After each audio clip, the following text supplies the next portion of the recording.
What's going on, boys? So in the last video I was talking about how pros got to their level of fighting and what they did in order to become really smart and really mechanical fighters. So in this video I'm going to give you a full routine that if you stick to it, I promise your fighting will improve like none other. Just before we get into the video, make sure to subscribe to my channel, help me on the daily upload grind, and if you do enjoy the video, please consider using my creator code, it will help me a lot.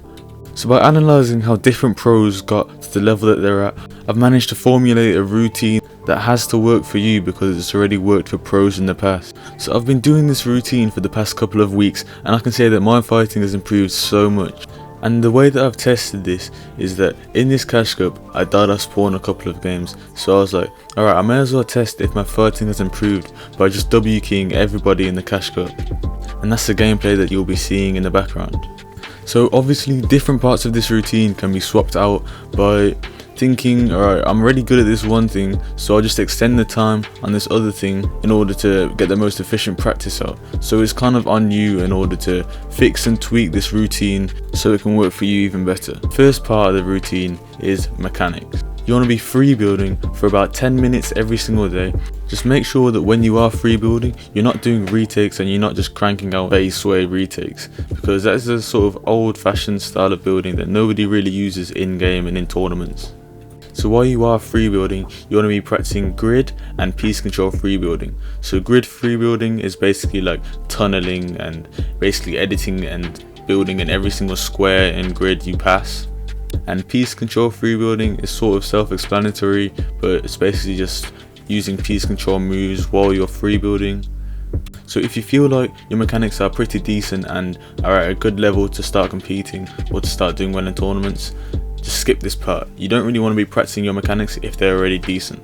You just want to be sharpening them now and then so they don't fall behind everyone else. So when Raider makes a new map or something, just play it a couple of times just to make sure that you're up to date.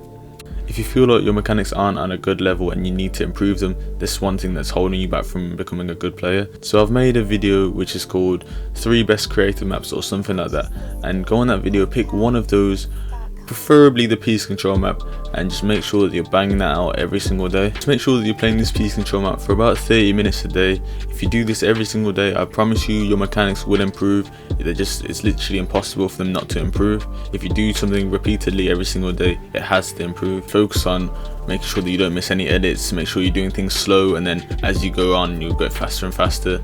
This is how No Riley improved his mechanics. He made sure that as he was starting off slow, making sure he was doing everything properly, and as he got super fast he was super consistent as well, so now he's super fast and he never misses edits. So this next part is aim.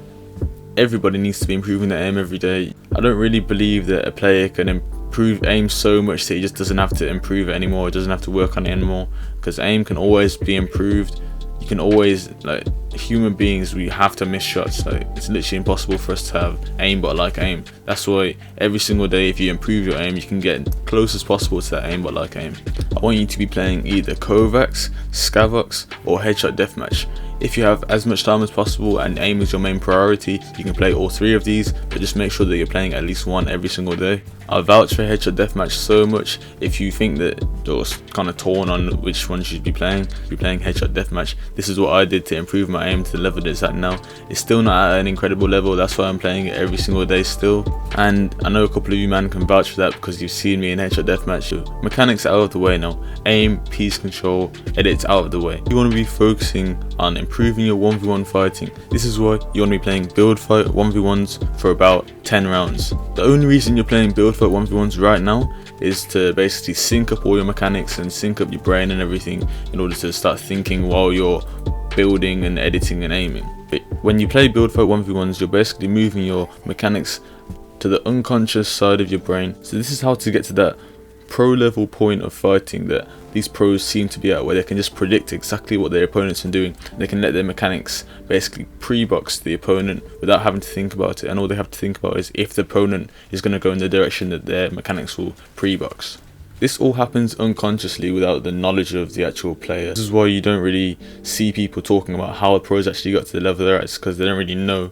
It's sort of like unconscious happening. That's why you see like people just say put time into the game and it'll just happen naturally. It's because that's literally true. It just happened naturally. That's why after your build fights, you want to be playing realistics in order to train the side of your brain that's thinking about how to win the fight. Make sure you're playing realistics against a better player or a decent player. Otherwise, you're just simply not going to improve. It's not going to be challenging, so it's not going to make you improve. So you want to be basically playing around 20 to 50 realistic matches a day in order to train the decision making side of fighting. And Vino is so good at fighting because he trained his decision making side of fighting 6 hours a day. He played 600 realistic matches every single day, and that's how he's so good at fighting. And that's why he can just read and then react to any situation in order to gain an edge and win a fight. Next, you want to play arena, and in arena you want to be aiming to get the highest amount of kills you can possibly get every single game. This will make it more fun and more challenging for you when you go into arena, so you're not just playing randomly for wins and just for random points and stuff. It's not really necessary. You want to be improving your fighting every time you play by W keying absolutely everybody you see. When you're able to get a 20 bomb in arena every single day, that's when you know that your fighting has just reached top level. Rezon says that when he gets a 20 bomb in arena every single day, that keeps his mindset at a place where he knows that he's one of the best fighters in EU. And if Rezon has that mindset, that allows him to just jump into boxes and make sure that people can't heal, because he knows that he's going to hit those shots, he knows that he's going to hit those edits, he knows that he's going to find those angles. And he knows that he has way more experience in the situation than the player he's fighting, which will give him so much more confidence in the player he's fighting. That's how Rezon wins consistently. Really asking, why would you grind arena rather than just grinding 1v1s even more? That's because in arena there are certain situations that will never happen in 1v1s that will always happen in arena. Arena has the most weirdest and strangest and most random situations that happen to you, and if you can get to a point where a random situation can happen to you and your brain can basically just react to that situation, then you're just unstoppable. Nothing in game will phase you. I would recommend playing arena for about 3 to 4 hours a day. This is how long Rezon plays arena. I know Vadeal used to play arena 8 hours a day, so depending on how much you like and enjoy arena, you should probably play from around 3 to 8 hours a day. I say like and enjoy because if you're not enjoying the grinding, if you're not enjoying playing the game, then you're not going to be learning as fast and as quickly as if you were actually enjoying playing the game. Next, you want to be playing rematch or war legend tournaments. These are every single day. You should be able to find a rematch or war legend solo tournament. These are probably one of the best ways to practice endgame during cash cups. If you are in no rally customs, feel free to swap that out for solo scrims, as these are probably one of the best solo scrim customs. Get like 50 to 60 player half and halves. It's crazy. Invite me back, fam. Also play EU Opens solo scrims. They're semi decent, not too bad. But you'll probably get more out of your time if you just war legends and rematch tournaments. Usually these are about 2 to 3 hours, so after that you should probably get off the game, maybe do something else, maybe create some content, I don't know, play Valorant, Splitgate, Minecraft, or just hop on the 12-hour arena grind. You do stick to this routine every single day, your cash cups and your hopefully solo FNCS next couple seasons will improve like none other. You'll start getting those top 500 placements, you can flex on your boys. But if you are just doing it to flex on your boys, then you probably won't get far. Just make sure that you have a decent reason, so when it gets difficult you can just think about that reason and push through the grind. You got it, boys. I want to see you boys winning. Let's go. That's it from me today, boys. If you did like the video, make sure to leave a like, maybe use my creator code, subscribe to the channel. Alright, peace.